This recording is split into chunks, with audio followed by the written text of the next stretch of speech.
আমার ছোট বোন খুব শখ করে আজকে খিচুড়ি রান্না করতেছে। তো খিচুড়িতে প্রথমে তেজপাতা, এলাচ, দারচিনি সব তেলে দিয়ে দিয়েছে। দেখি ও কীভাবে খিচুড়িটা রান্না করে।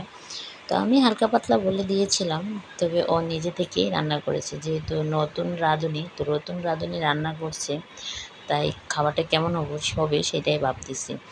তো ওর খাবার আগেও খেয়েছি, ও রান্না করেছে। তো আলহামদুলিল্লাহ ভালোই রান্না করতে পারে।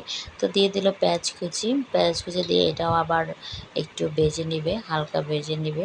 ভেজে তারপর বাকি মশলা অল্প অল্প দিয়ে চালগুলো ভেজে তারপর খিচুড়ি রান্না করে ফেলবে।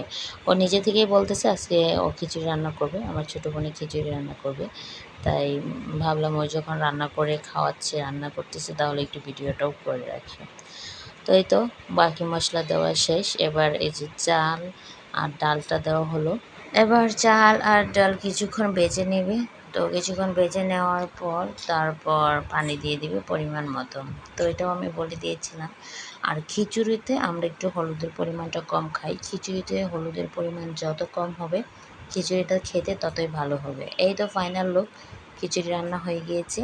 এবার মুরগির মাংস দিয়ে খিচুড়ি, তো দুইটাই ও রান্না করেছে। তো কেমন হলো সবাই কমেন্টসে জানিয়ে দেবেন। আল্লাহ হাফেজ।